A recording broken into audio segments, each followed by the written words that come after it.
राजनीतिक गुरु किसको मानते किसका बताऊं जो मैं एक जगह कहीं डटे नहीं था उसे। पहले हर नेता अपने अपने पार्टी हेड के पास अपने अपने नेता के पास लगाया करता। आजकल सारे पार्टियों के लोग हाजिरी लगाते हैं रामपाल के दरबार के अंदर। क्या लगता है, सिर्फ राजनीतिक प्रभाव के लिए या फिर दिल लोगों का पिघल रहा है वहां जाकर? रामपाल जी के साथ तो बीजेपी ने इतना बड़ा जुल्म किया है। जो बरवाड़ा में उनके ऊपर कितने झूठे मुकदमे बनाए। और मैं एक बात मानता हूं कि रामपाल महाराज अगर इसमें उनके अनुयायी बाढ़ के समय मदद ना करते, आप तो देखते थे, हम घूमते थे बाढ़ के इलाके में जी। सरकार का तो कोई सहारा नहीं मिला हमें, सहारा ही उनका मिला। अगर जिस व्यक्ति ने सहारा दिया है उसके दरबार में चले जाए तो क्या बुरी बात है? अच्छा चलो वो कहानी तो बता दो। जिस टाइम पे ये बरवाड़ा वाला कांड हुआ था, जिस टाइम पे सरेंडर करवाते टाइम रामपाल जी को सरेंडर करवाया गया, रामपाल को, तो कहीं ना कहीं आपने भी समझौता की कड़ी आप थी, तो उस टाइम हुआ क्या था एक्चुअली? इनके साथ अन्याय हुआ। क्या क्या मतलब हुआ क्या था? एक सेकंड मैं उसका एक जवाब दूंगा ना बड़ा।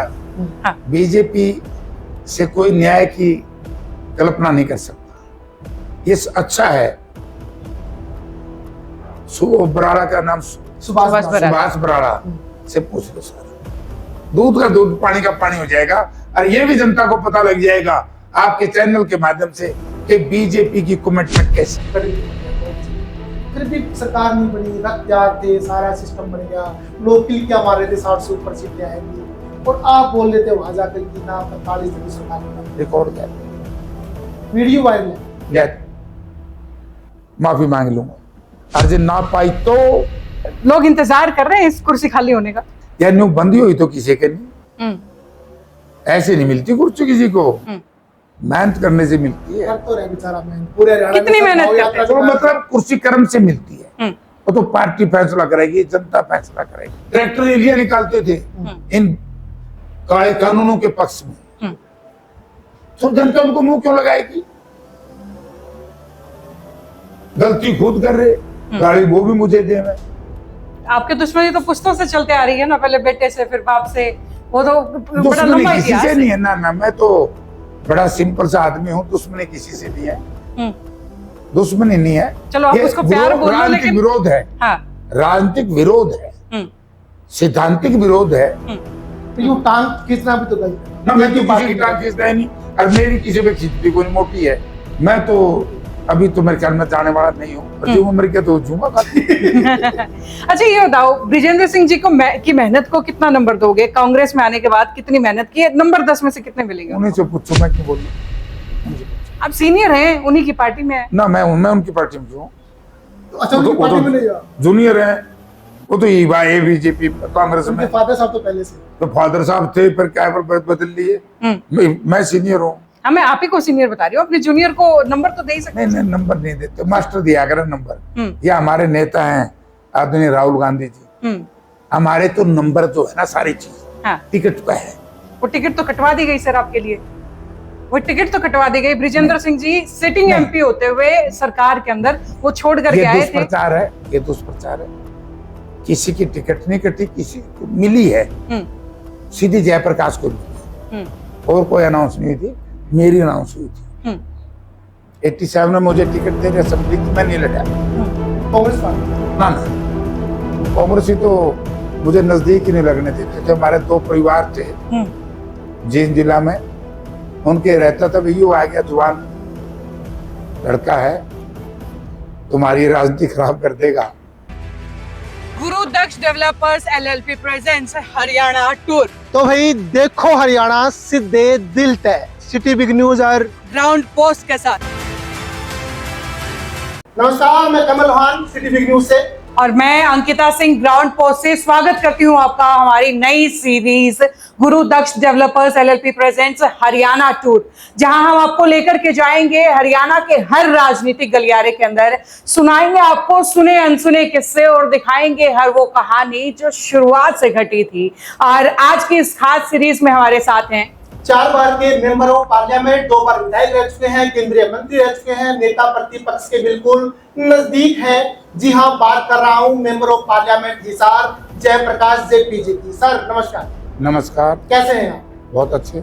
जयप्रकाश जेपी आज हरियाणा में एक ब्रांड बन चुका है। ये ब्रांड बनने से पहले आखिर जयप्रकाश जेपी कौन था, क्या था जयप्रकाश जेपी? देखिए, मैं 1982 में 1982 पहली बार जब शक्ति परीक्षण हुआ था, स्वर्गीय चौधरी देवीलाल और स्वर्गीय चौधरी भजनलाल जी, तो भजनलाल जी की गवर्नमेंट बन गई कांग्रेस को, तो शरद यादव जी, केसी त्यागी,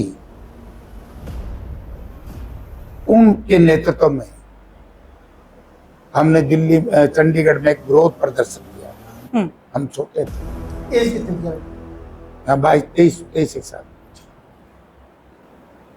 तो उस वक्त हमने पता नहीं था, धारा 144 लगी हुई चंडीगढ़ में, धारा 144 तोड़ी तो हमारी गिरफ्तारी हुई, और इस गिरफ्तारी में हमें तकरीबन 2 महीने बुडायर जेल में रहना।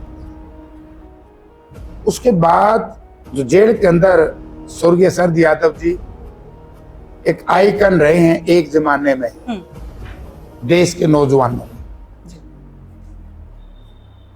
जबलपुर से थे और जबलपुर यूनिवर्सिटी के प्रेसिडेंट भी रहे।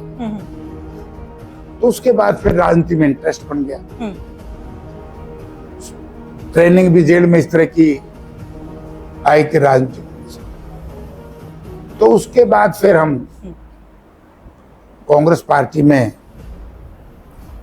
स्थान नहीं था,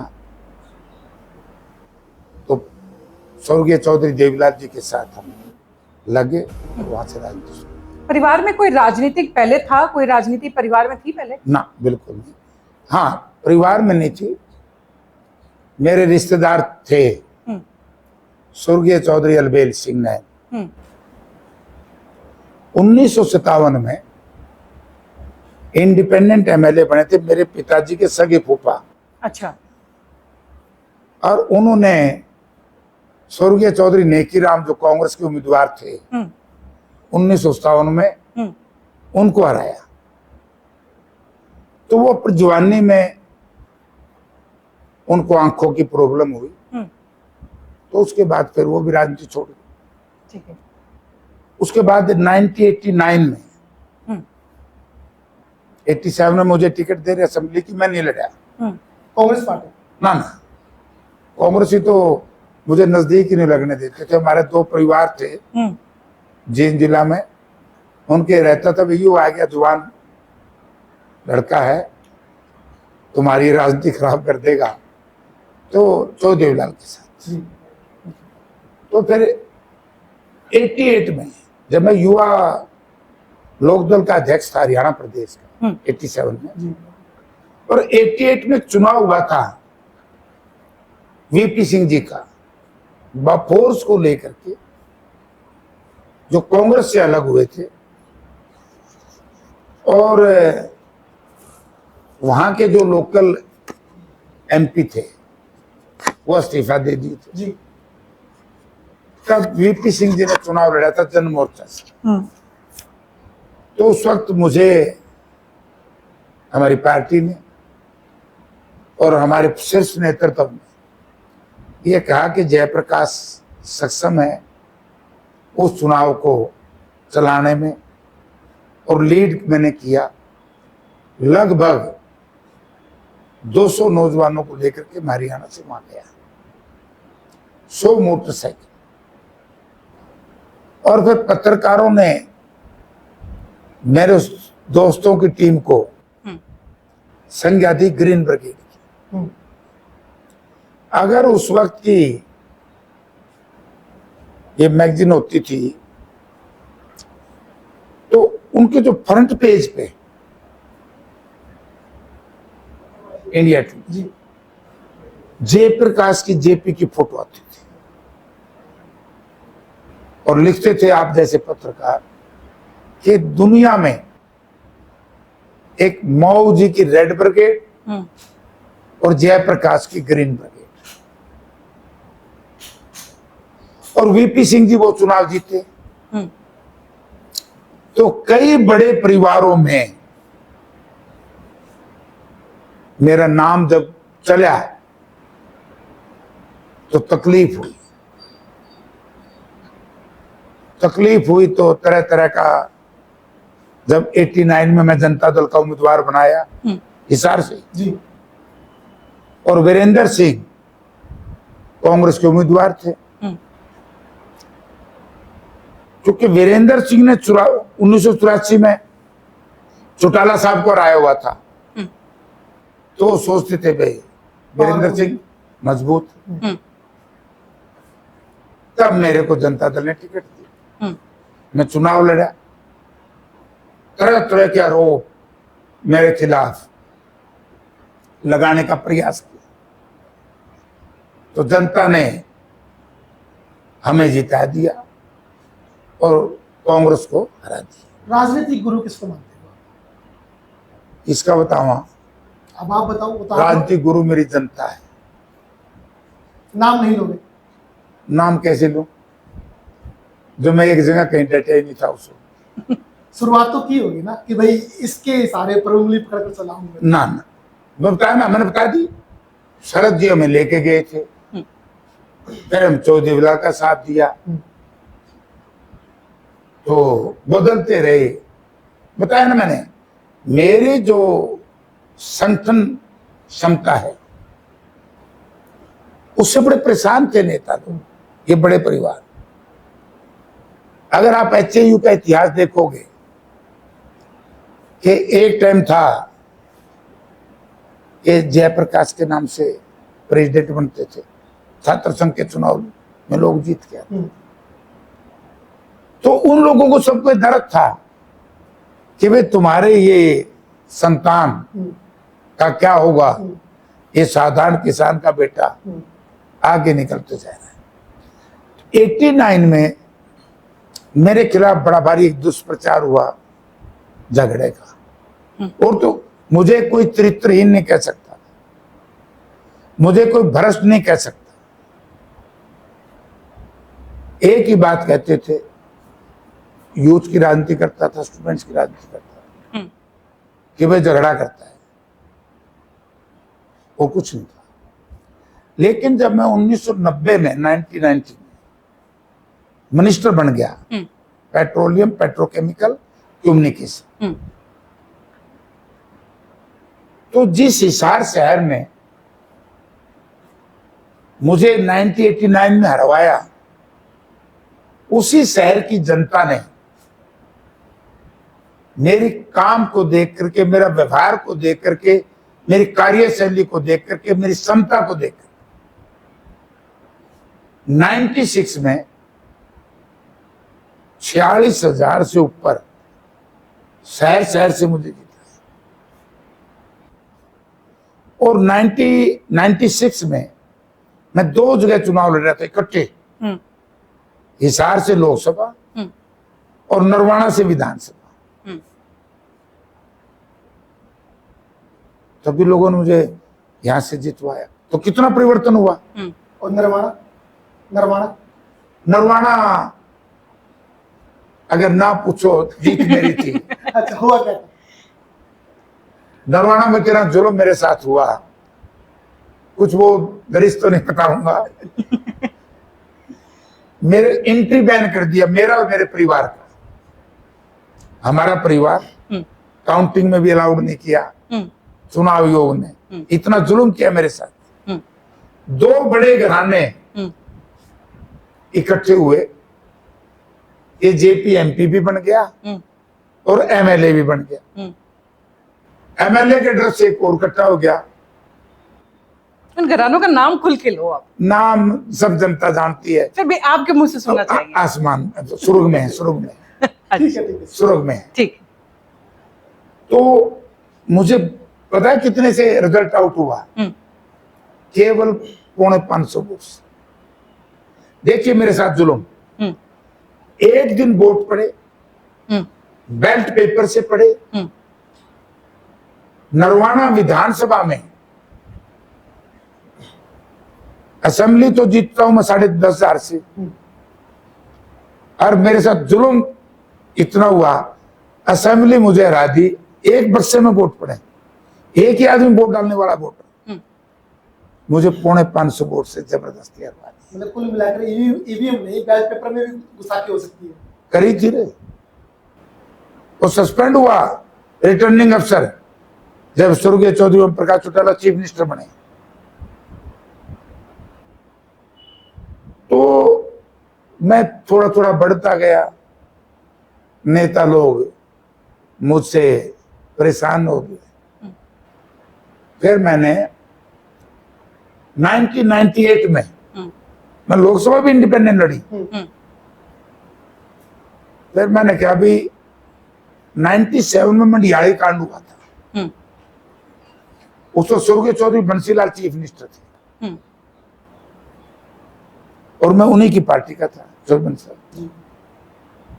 और ये बार बार बीजेपी, हमारा बीजेपी से अलायंस था।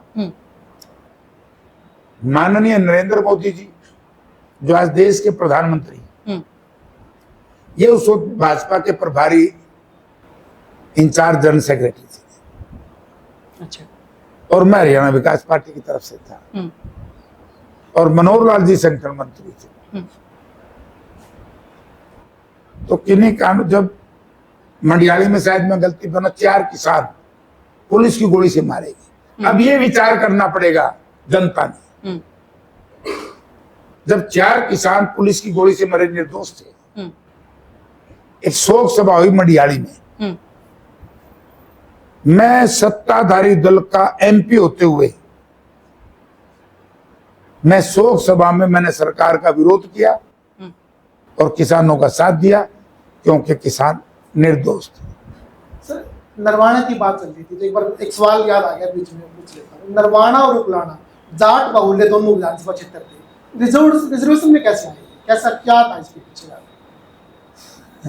ये अब जिन लोगों ने करवाए थे स्वर्ग में है, नरवाना के साथ बड़ा अन्याय हुआ, इतना क्योंकि मुझे कमजोर करने के लिए हिसार पार्लियामेंट से पूरी स्टोरी जानना चाहते हैं, आपको पता होगा तो आप थे, आपको पता है। मैं मेंबर था डिलिमिटेशन कमीशन का। नरवाना और उचाना, शायद मैं गलती पहना हूं, शायद कुछ 100 वोट का फर्क है। नरवाना भी रिजर्व हो सकता था, उचाना भी हो सकता था। तो हमारे नेताओं ने मिल करके, जिन्होंने कलायत को, अब वो पीछे जाऊंगा, 1971 में कलायत जनरल हो जाता, लेकिन उन्होंने कहा कि नहीं, कलायत को कमजोर रखो, वो तो चरागाह है उन परिवारों की। ऐसे नरवाना को रिजर्व करवा लिया मिलके, और मैं चाहता था कि नरवाना हिसार पार्लियामेंट का हिस्सा कम से कम रहे। फिर उन्होंने असेंबली में भी रिजर्व करा दिया, हिसार सरसा में डलवा दिया। आप ये देखिए, मैं एक ऐसा एमपी था, सीटिंग एमपी, जिसकी पार्लियामेंट को कहां कहां तोड़ा, कुछ गांव में करनाल में कर दिए, कुछ इलाका कुरुक्षेत्र में कर दिया, कुछ सरसा में कर दिया, एक असेंबली सेगमेंट उचाना हिसार में रख दी, एक असेंबली सेगमेंट सोनीपत में कर दी। एक पार्लियामेंट को 4 अलग अलग पार्लियामेंट में बांट दिया कि भी जयप्रकाश को कैसे हरा जाए। फिर कुछ स्लीपर सेल भी होते हैं हर जगह, स्लीपर सेल्स भी इसमें लगे हुए थे। मैं 2009 में हारी, लेकिन जनता ने 14 में निर्दलीय जिता दिया। अब उन परिवारों से मैं हमेशा, वो मेरे से नाराज रहते हैं, लेकिन मैं उनको सीख देता हूं, अरे मेरे से सीख लो। हमारी सरकार थी, किसानों पर गोली चली, मैंने किसानों का साथ दिया। जब ये 3 कृषि कानून आए, और जो भी लोकसभा राज्यसभा के सदस्य थे, मुझे पंजाब के लोग बताते हैं कि जयप्रकाश जी ये ऐसा दाग लग गया, जिन लोगों ने, हम लोगों ने, देखो अकाली दल ने बीजेपी का साथ दिया था, बिल्कुल। उसके बाद समर्थन भी वापस लिया, लेकिन रिजल्ट तो माड़ा आया। तो अब ये जो लोग उस दिन बीजेपी कर रहे थे, जो एमपी थे लोकसभा के या राज्यसभा के, ट्रैक्टर रैलियां निकालते थे इन कानूनों के पक्ष में, तो जनता उनको मुंह क्यों लगाएगी? गलती खुद कर रहे, गाड़ी वो भी मुझे दे में को किसी की में हो जो वो जेपी ने मार दिया, फिर मैंने ऐसा बुरा क्या कर दिया? आपके दुश्मनी तो पुश्तों से चलते आ रही है ना, पहले बेटे से फिर बाप से, वो तो बड़ा लंबा किसी इतिहास से है। नहीं है ना, मैं तो बड़ा सिंपल सा आदमी हूँ, दुश्मनी किसी से नहीं है, दुश्मनी नहीं है। चलो आप ये उसको प्यार बोलो, राजनीतिक लेकिन विरोध है, हाँ, राजनीतिक विरोध है, सिद्धांतिक विरोध है। मेरा तो राजनीति करने का तरीका अलग है, कुछ लोगों का अलग। तो यूं टांग खींचना भी तो गलत है ना, ना। मैं तो किसी की टांग खींचता ही नहीं, और मेरी किसी पे खींचती कोई मोटी है। बताओ, आपके तो यहाँ के बजरंग दास गर्ग ने इस्तीफा दे दिया आपस में तनातनी के चक्कर में। ना। उधर से जो है गोकुल से ब्रजेंद्र सिंह बैठे हुए हैं, कहीं ना कहीं आप भी उनकी टांग खींचते हुए नजर आते मैं बताता हूँ। जिस दिन बजरंग जी गर्ग को शहरी प्रधान बनाया था, वो उसी दिन कह रहे थे कि मैं संगठन में व्यस्त हूं, अपने दूसरे कामों में मैं काम नहीं करना चाहता। हमने कहा कि नहीं, अभी आप काम करो। क्या कांग्रेस के पास टैलेंटेड लोगों की कमी थी? जो इंसान पक्ष चाहता नहीं था उपद, उसे क्यों दिया गया? सुनो, उस वक्त हमने उसी की जरूरत थी।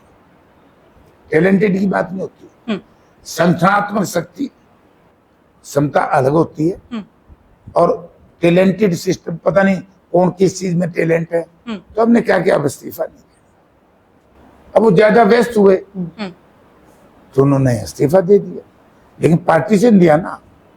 कितना बड़ा काम, अगर उनके मन में पार्टी के प्रति कोई द्वेष होता तो पार्टी से इस्तीफा देते। पार्टी के लिए तो बहुत उन्होंने कहा कि मैं जो भी नया प्रधान बनेगा उसके लिए उसको सहयोग करूंगा, पार्टी में काम करता है। हाँ सर, पुराने प्रधान के लिए तो आज तक वो साथ में आए नहीं।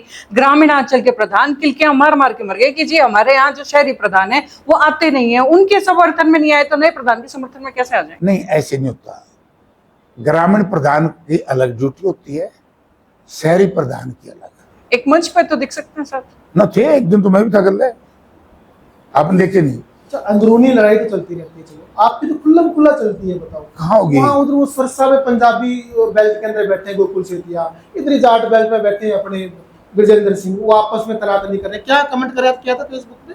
प्यो दा पुत है तो आई, हैं? प्यो दा पुत है तो आई, प्रोग्राम किसने करके किया? जाई। गोकुल सेतिया ने सेतिया, ब्रजेंद्र सिंह को लेकर के कमेंट किया। दोनों ही कांग्रेस के अंदर देखो है, भाई, दोनों ही खुल करके इस तरीके से कर रहे हैं। ये तो अगर मैं ये कह सकता हूँ कि मुझे तो नहीं ऐसी बात सुनी, लेकिन वो हमारी पार्टी का इशू है। इसको तो मैं कम से कम पॉलिटिकल प्लेटफॉर्म पे, पार्टी प्लेटफॉर्म पे कहूंगा, मीडिया के सामने नहीं। लेकिन मैं ये कह सकता हूं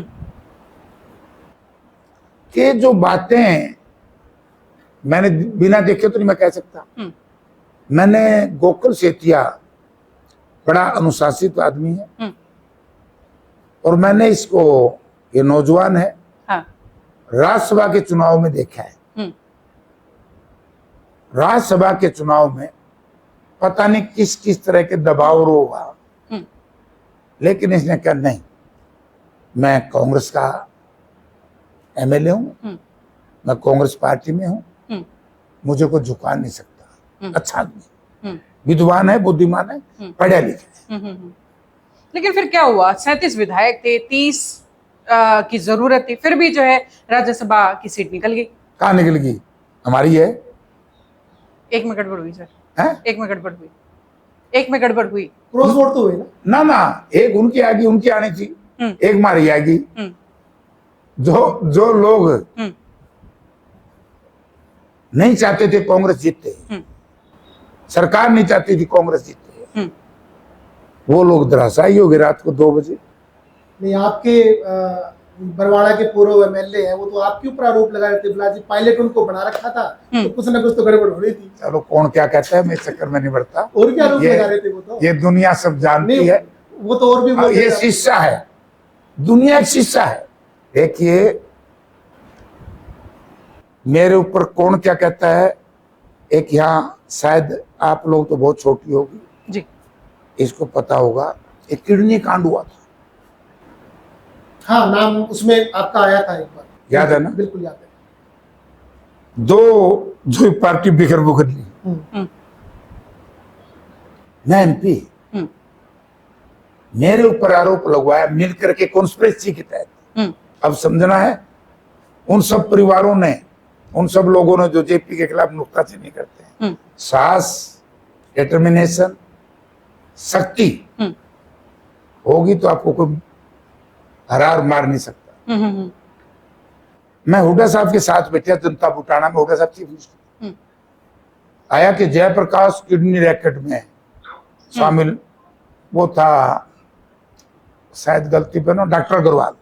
हाँ। एक इलेक्ट्रॉनिक मीडिया ने मेरी फोटो छाप दी, लेकिन जेपी कोई और था, मैं नहीं था। इसे देखो कितने ये कई लोग मेरे खिलाफ कितना घिनौना षड्यंत्र रचते हैं, जैसे चरित्र हनन की राजनीति मेरे खिलाफ करते हैं। लेकिन उन सब परिवारों ने मुंह की खानी पड़ी और जयप्रकाश पाक साफ हुआ। लेकिन वो परिवार आज भी जेपी पे खुल के आरोप लगाते हैं, आज भी कहते हैं जी कांग्रेस का बंटाधार अगर कोई हुड्डा के बात कर सकता है तो जयप्रकाश जेपी है। चलो किसी के कहने से कुछ नहीं, जनता जानती है, जनता हर चीज का पता है। आज चौधरी भूपेंद्र सिंह हुड्डा के पाया का हरियाणा में कोई नेता नहीं है किसी भी पार्टी पे, और जयप्रकाश को जनता ने एक सर्टिफिकेट दिया। हर विपरीत परिस्थितियों में श्याम दाम दंड भेद, जंतर मंतर तंत्र, धन का बल, सत्ता का बल, सब कुछ मेरे खिलाफ यूज हुआ। स्लीपर सेल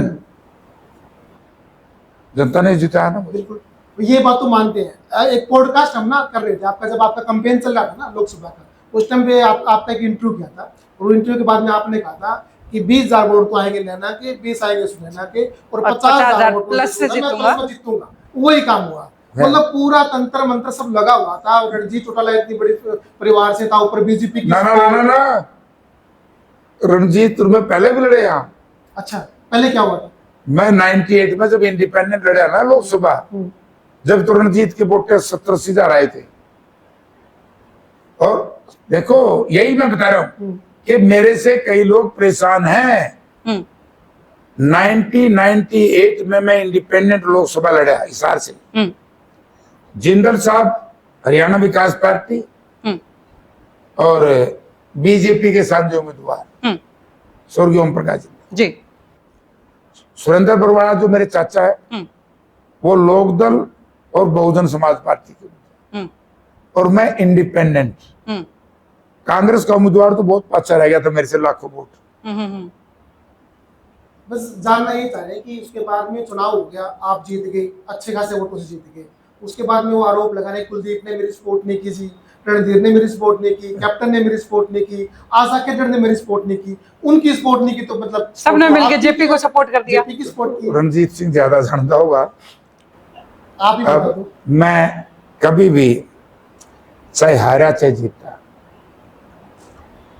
अपनी कमजोरी में दूसरों पर डालने का प्रयास नहीं करता। अगर मैं ये बात कहूं कि काउंटिंग के समय जो मुझे लिस्ट जो रणजीत सिंह से पूछ लियो सवाल, वो बेटर रहेगा।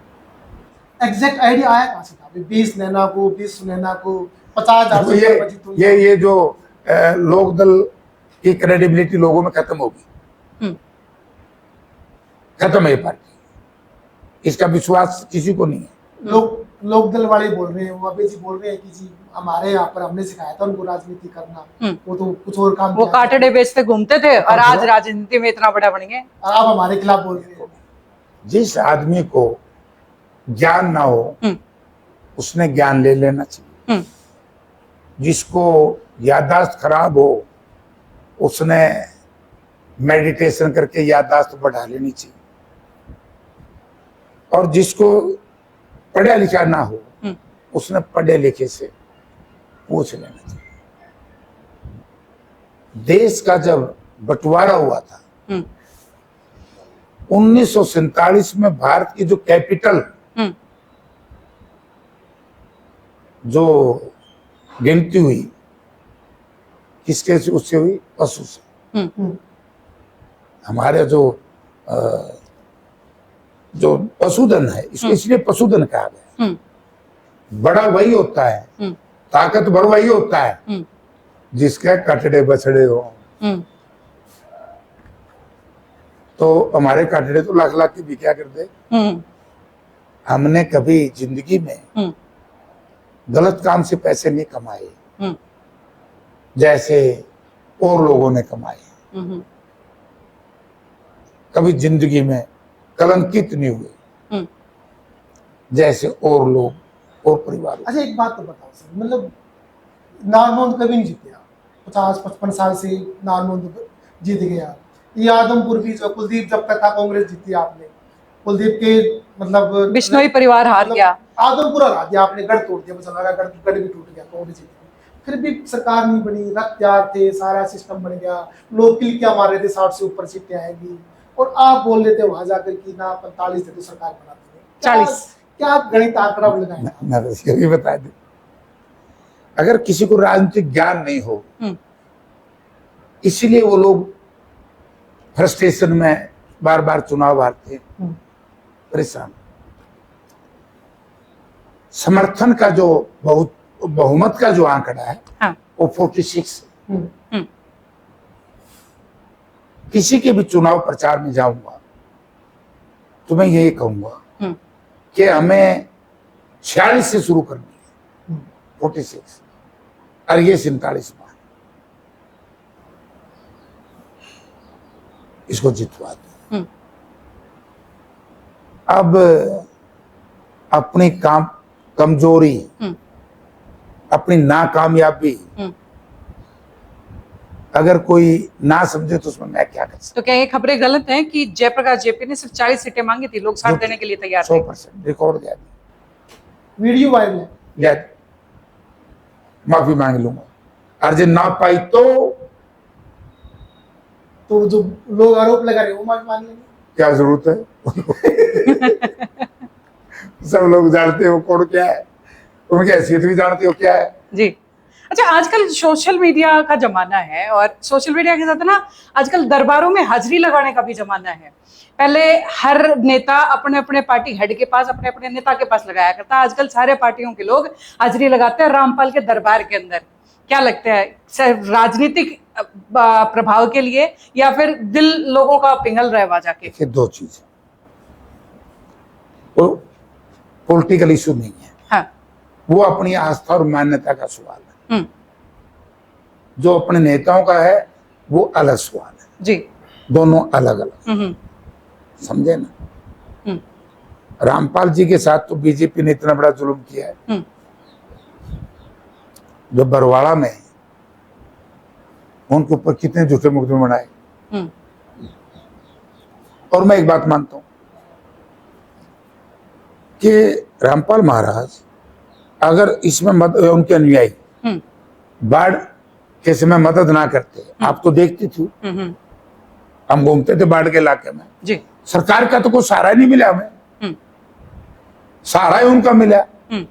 अगर जिस व्यक्ति ने सहारा दिया है उसके दरबार में चले जाए तो क्या बुरी बात है भाई? लेकिन लोग दो हिस्सों में बटे हुए हैं, आधे वो जो कहते हैं जी रामपाल महाराज भगवान है उनके लिए, और आधे वो लोग भी हैं जो कहते हैं जी ये हमारी धार्मिक आस्था को जो ठेस पहुंचाते हैं, हमारे भगवानों को गालियां निकालते हैं। मैं ये कहता हूं, ये आस्था का सवाल आपकी जहां आस्था आप वहां करिए, जहां इनकी आस्था यहां करिए, जहां हमारी आस्था हम करेंगे। इसीलिए तो भारत का संविधान सेकुलर धर्मनिरपेक्ष संविधान लिखा गया। यह सवाल मेरा ये है कि जयप्रकाश जेपी जो है वो कौन से पाले में आते हैं, सपोर्टर्स में या विरोधियों में? मैं नहीं, मेरा कौन क्या कहता है, मैं पढ़ा आदमी हूं, मेरा जहां मन करे। देखो हम राजनीति में तो बंधे हुए हैं, बाकी तो हर आदमी स्वतंत्र है। बाध्यता की बात राजनीति में करो मेरे साथ।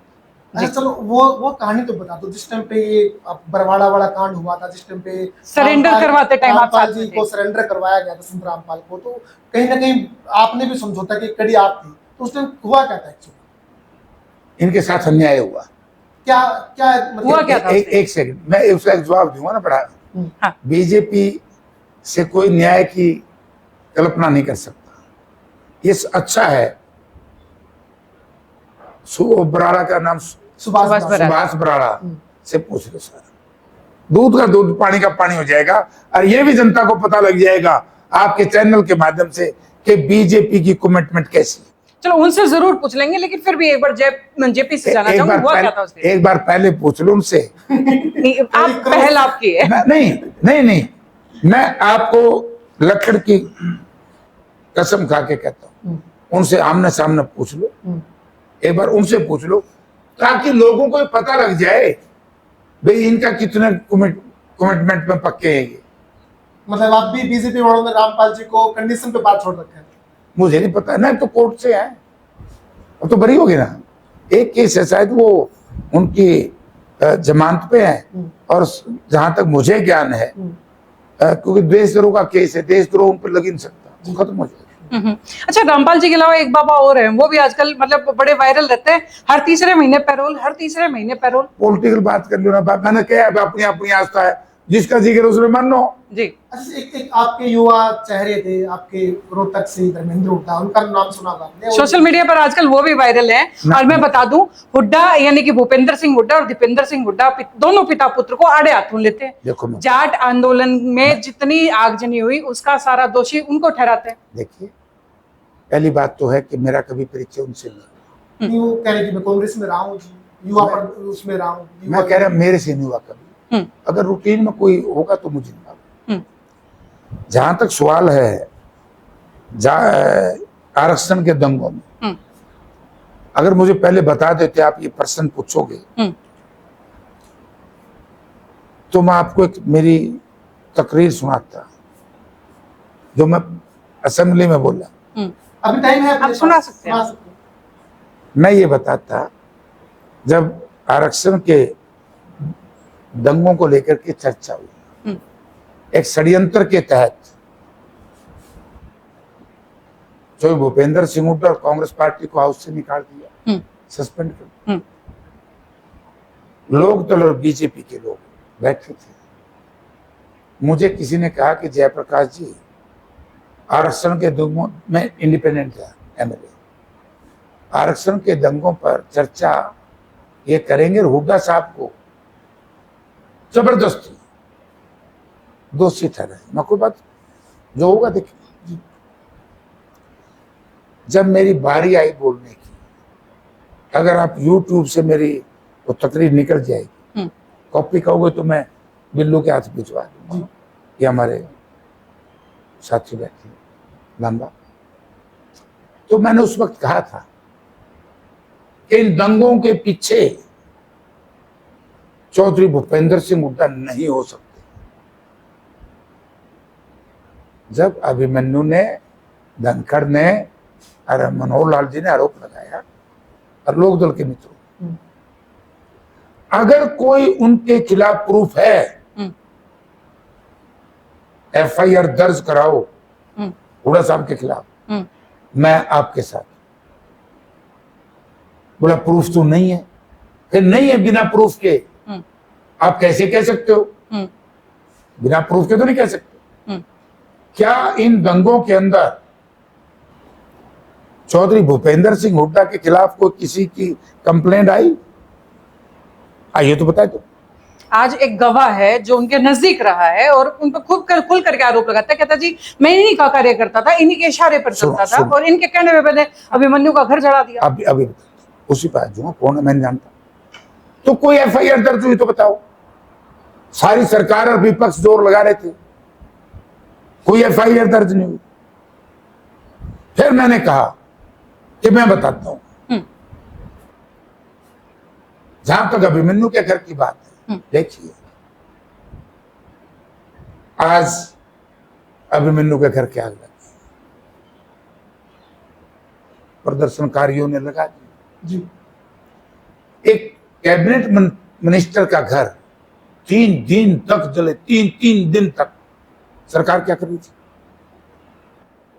ये मैंने पार्लियामेंट में, सॉरी असेंबली में बोला है, ये total failure of the government. सरकार क्या कर रही थी? कैबिनेट मिनिस्टर का घर जल रहा। एक तो यहां फंस गई सरकार, एक दिन तो जल जाए, अगले दिन भी आगे, अगले दिन भी आगे। सरकार कर भी कह सकती है, जब मोब की बात हो, भीड़ की बात हो, मोब चीनी पूरे 6 महीने सर वो जाम रहा, दिल्ली ना जाम ना, रहा दिया। 3 दिन, पूरे साल भर। 3 दिन उस वक्त हिसार, सॉरी रोहतक में कोई मोब नहीं थी। फिर एक ने कहा, मैंने क्या विश्व बोला, किसने जलवाया? मामा बताते।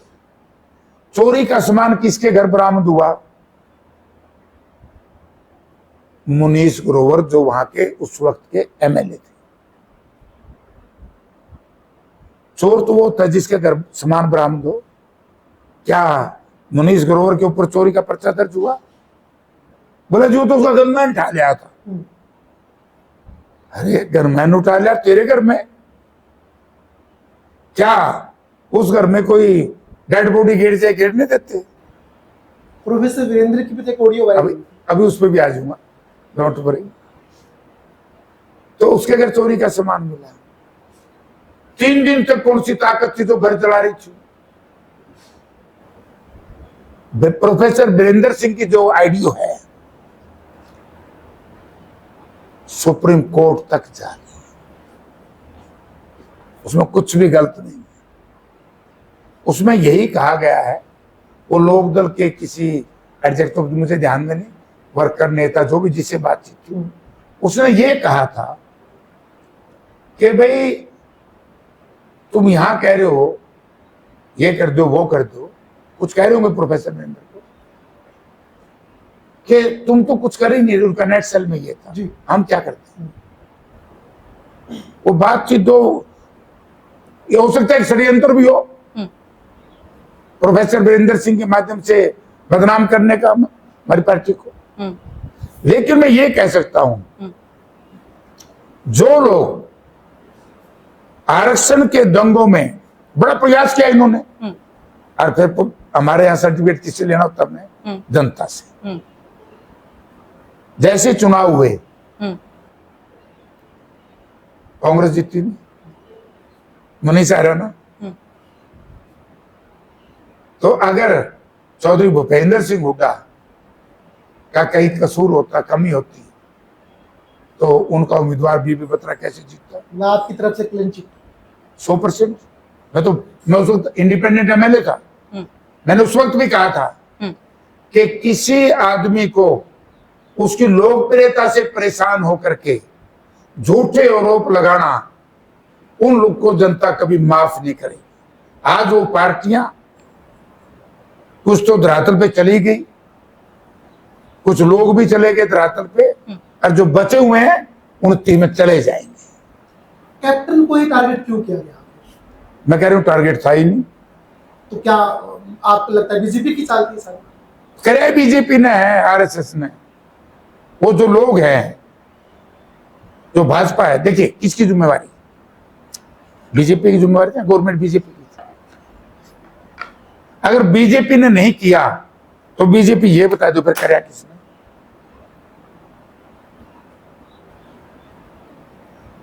अगर बीजेपी ने नहीं करवाया, हुड्डा साहब ने करवाया, तो फिर नाम क्यों नहीं लिया?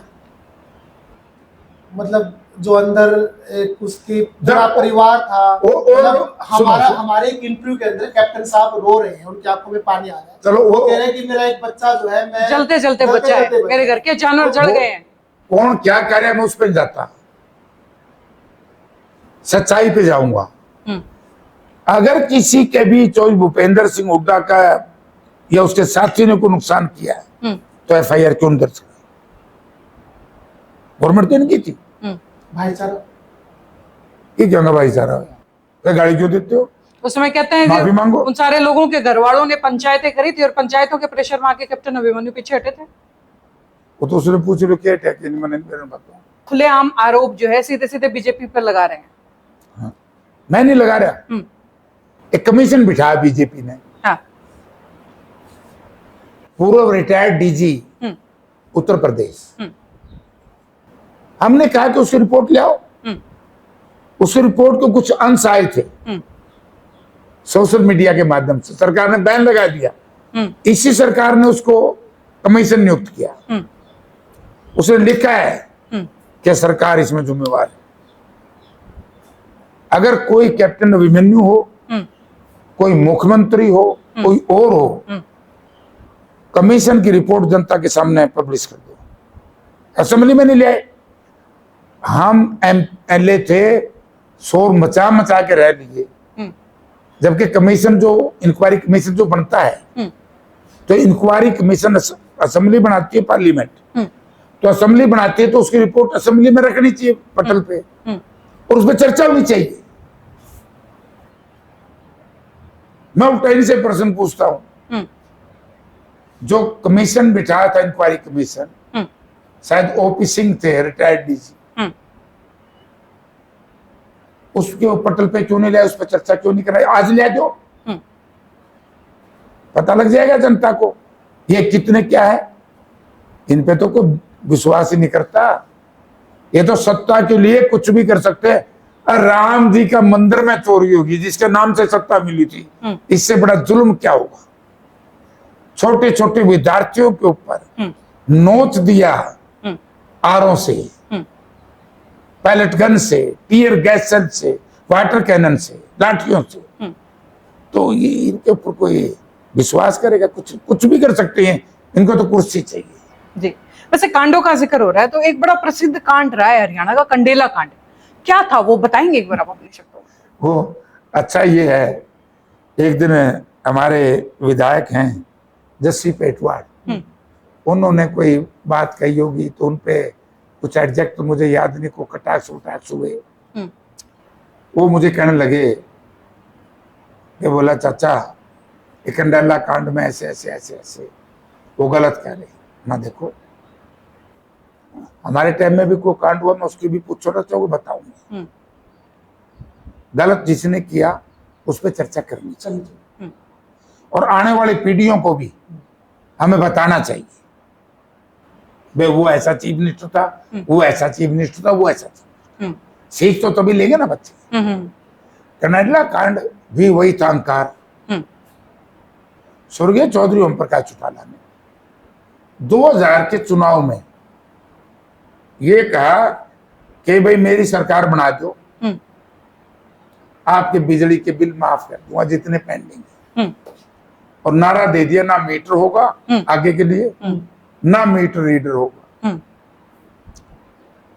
बहुमत उनको मिल गया। जब किसानों ने, अपनी जनता ने, मजदूरों ने, देहात ने आवाज उठाई, तो उन्होंने मना कर दिया। लोगों ने कंडेला में धरना दे दिया, और तत्कालीन डीजीपी एमएस मलिक खुद, मैं उस वक्त एमएलए था बरवाड़ा से, बजरा एक इनकी वो मोटर सी है ना जो वाटर कैनन यूज करते, वो लेके चले गए। शायद उस दिन पुलिस की गोली से 3 आदमी मरे, तो खाकड़ आ गया, जिसकी अभी भी प्रतिमा पूजा करते हैं आज भी लोग। उसने बड़ा बचाव किया, वो तो भगवान आ गया।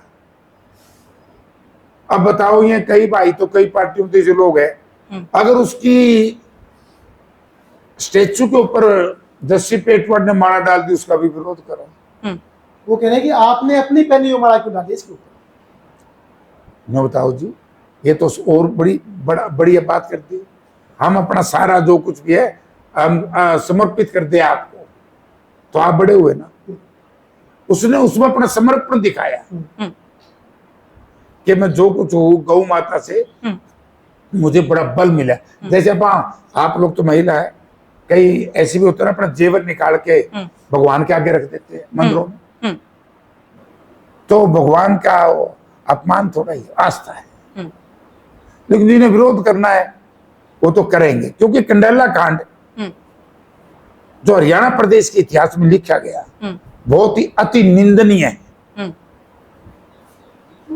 6 किसान 5-7 दिन के बाद वहां मार दिए गुलखनी बहन में, वो भी चौटाला साहब की सरकार में। हाँ, तो जब ये बात आती है कि भाई इतने इतने किसान मरवा दिए लोकदल की सरकार ने, तो भाई पीड़ा क्यों हुई? कितनी कैजुअलिटी हुई थी वैसे टोटल कंडेला कांड के अंदर? मेरे हिसाब से 9 या 8। उसके बाद में कोई सरकार में चेंज भी हुआ था, कोई बदलाव किया गया था? ना, अंकारी सरकार थी, बहुत अंकारी थी।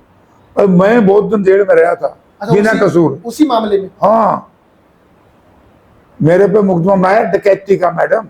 और क्या डकैती? लोक दल का दफ्तर था बरवाड़ा, मैं मैंने था बरवाड़ा। एक तो ये पंखा, सीलिंग फैन, अच्छा, एक ये वाल क्लॉक 100-200 रुपये का आदमी होगा वो लग रहा, हाँ, एक नैपकिन अच्छा, जो हाथ साफ करते हो, हाँ, ये थे आरोप। ये डकैती के आरोप लगाए डकैती आपके के। ऊपर। वैसे जेल में कितनी बार रह के आए हो आप अपने जीवन काल मैं में? 2 बार, कितने कितने टाइम? 2 महीने। 2 तो मेरे पे मर्डर का मुकदमा बनाया झूठा इन लोगों ने, और कई मुकदमे बनाए। मेरे पे नहीं, लोक दल के राज में मेरे जैसे, मैं नाम गिनाऊं, आनंद सिंह डांगी एक साथ जेल में रखा, हमारे मित्र है कर्ण सिंह दलाल, उनके साथ तो और जघन्य अपराध किया। उनकी पुत्र वधू, उनके भाई की पुत्र वधू थी, बच्चा भी छोटा था, उनकी माता जी का स्वर्गवास हो गया, वो लिख दिया भाई उनकी पुत्र वधू ने उनका कत्ल कराया है। अच्छा, एक कई महीने जेल में रही। अभी रुको, स्वर्गीय तेजिंदर पालमान पर झूठा मर्डर का मुकदमा करवा दिया, वो भी जेल में रहे। सोरेवाड़ा हमारा बड़ा अग्रवाल समाज का प्रतिष्ठित परिवार है कैथल में, मड़िया साहब टुहाना में, वो तो घर ही उजड़ गया बहुत लोगों को। अच्छा, एक वो याद तो ये चीजें तो आवेंगी भाई। हाँ, जे हुड्डा साहब का राज का हमनियों को भाई 10 साल का राज सबसे बेस्ट राज है। अगर हमारा राज में कमी है तो बता दो, अगर कमी नहीं है तो फिर अपनी गलती मान लो। एक वीडियो वायरल हुई थी कुछ टाइम पहले, इसमें कोई रिटायर्ड एसपी ने ये कहा था कि अबे जी ने मेरे को थाने में बुलाकर जो मेरे को नंगा करके मेरे से पिटाई की थी। क्या वो सच्चाई थी? ऐसी कुछ ऐसा हुआ था आपकी याद में? मेरी याद में मैं एक कह सकता हूं कि उनको सरसा ले जाया गया था जी, ये ऐसा चर्चा थी। लेकिन जिस दिन अदालत में उनको पेश किया, जींद की अदालत, तो उसका मुझे केस का पता है, वो केस झूठा था। अच्छा, केस झूठा था। अच्छा, मतलब ले जाया तो गया था, अंदर क्या हुआ वो पता नहीं। वो मुझे नहीं पता क्या हुआ क्या नहीं, लेकिन मैं ये कह सकता हूँ वो केस झूठा था उनका। जी। एक और बड़ा केस हुआ था जो आनंद सिंह डांगी का, मैम कांड के नाम से जिसको जानते हैं, उसमें गलती किसकी थी? कहां से शुरुआत हुई? आनंद सिंह डांगी की कोई गलती नहीं थी उसमें। डांगी की कहां गलती? इस पर तो कोई एफआईआर नहीं थी। तो उसमें भी क्या चौटाला सरकारी जिम्मेवार थी? और कौन होगा? जिस सरकार में होगा वो जिम्मेवार। जबकि मैं तो चौटाला साहब के साथ था। अच्छा, उस टाइम आप चौटाला साहब के हाँ, मैं इनकी दाबदा नहीं बात कर, जो सही है वो सही है। साथ?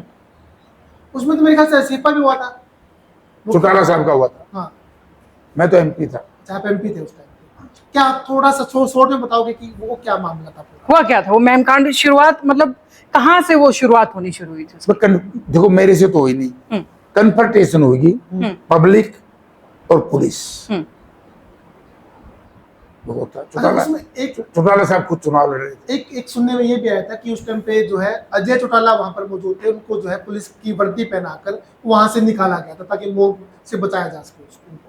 देखो मैं झूठी आंख नहीं करूँ, मेरे सामने इस तरह का कुछ, तो ये सुनी सुनाई बातें हैं। मेरे सामने नहीं कुछ।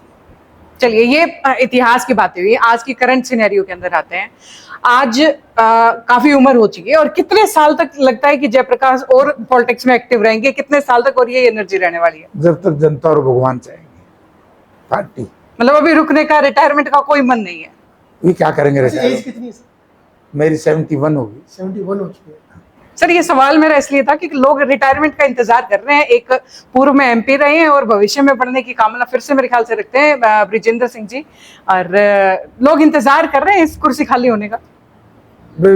कुर्सी के मेरा किसने मिला है, मेरे भी तो खाली हो जाएगी, किसी और ने मिल जाएगी, या न्यू बंदी हुई तो किसी के नहीं। ऐसे नहीं मिलती कुर्सी किसी को, मेहनत करने से मिलती है। कर तो रहे बेचारा मेहनत, पूरे हरियाणा में कितनी सब मेहनत गाँव करते यात्रा हैं? के तो बाद- मतलब कुर्सी कर्म से मिलती है, वो तो पार्टी फैसला करेगी, जनता फैसला करेगी। मैं तो अभी तो मेरे ख्याल में जाने वाला नहीं हूँ, और जो उम्र के तो जूंगा खाली।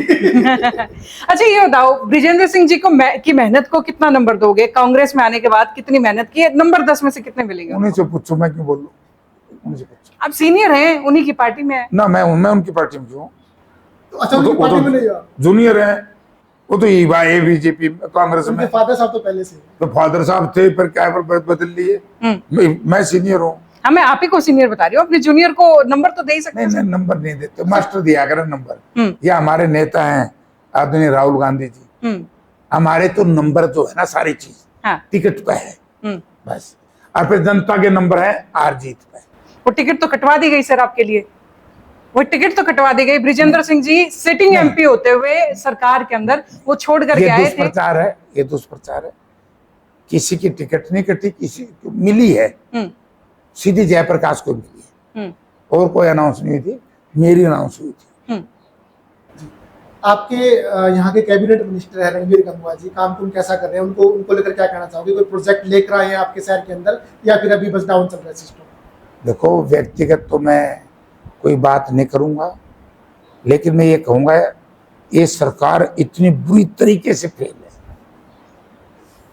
जिसकी को हद नहीं होती। और 12वां साल खत्म हो गया तकरीबन जी। एक हाइडल प्रोजेक्ट नहीं बनाया, एक डैम नहीं बनाया, एक थर्मल पावर प्लांट नहीं लगाया, एक आईआईटी नहीं बनाई। एक आईआईटी की मैं डिमांड कर रहा हूँ, भाई शहर में बना दो, अपने पास जमीन भी है, और मैं प्रदेश सरकार से भी चिट्ठी लिख के रिक्वेस्ट कर चुका हूँ, और अब की बार मेरा क्वेश्चन भी था पार्लियामेंट में, मैं सारा रिकॉर्ड ले आके अब एकदम दिखाऊंगा। मैंने लगाया था पर्सन मैं पूछने के लिए कि एक आईआईटी बननी हरियाणा में, वो हिसार बना दो, कोई आईआईटी नहीं, कोई एम्स नहीं, कहते हैं वहां एम्स कर बना दिया।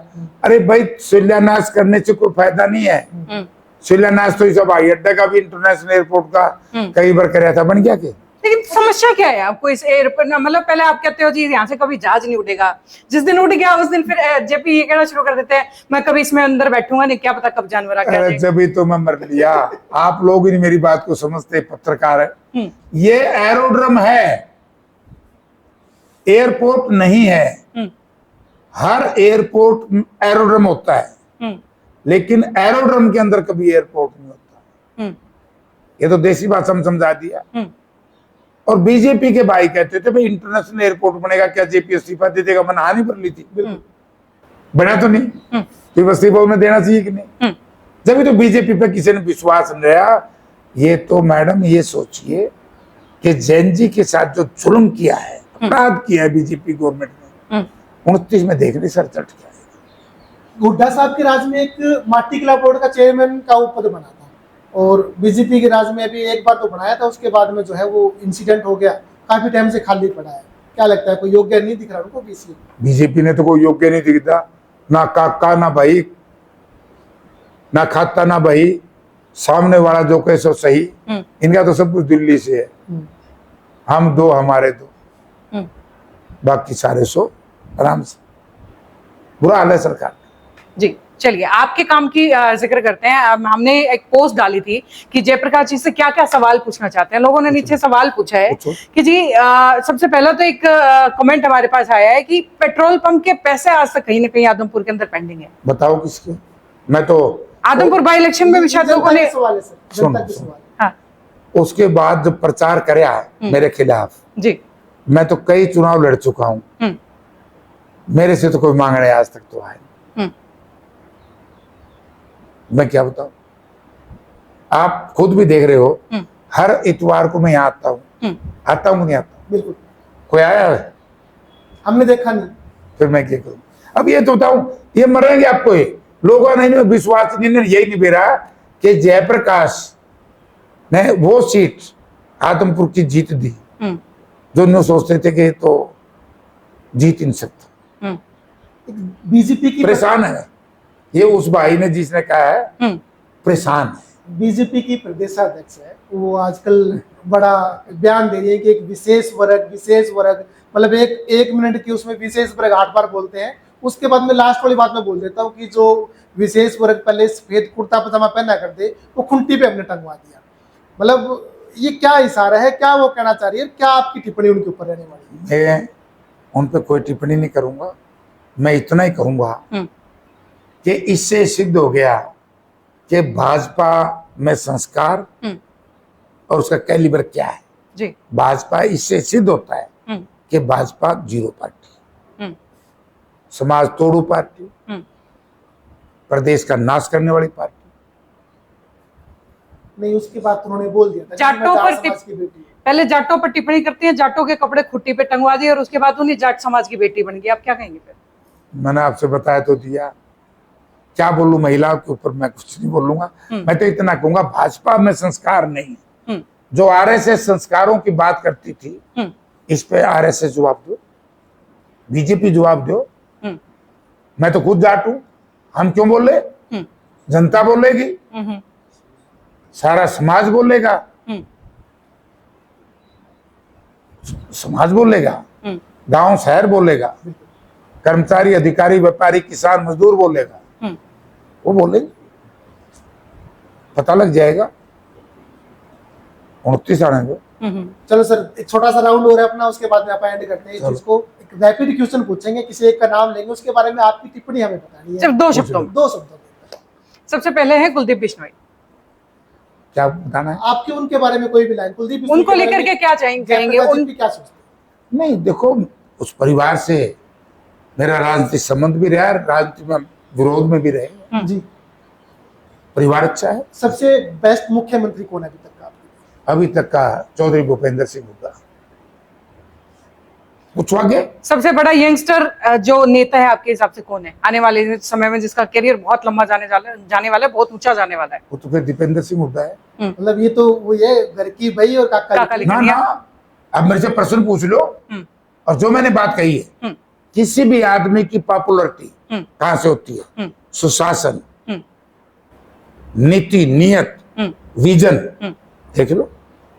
अब अपने शहर की चर्चा मैं करूं, यहाँ एक यूनिवर्सिटी थी हुड्डा साहब के आने से पहले, सरकारी एचयू, और जीजेयू को 96 से ही बंद करने का प्रयास चल रहा था, आपको तो याद है? बिल्कुल।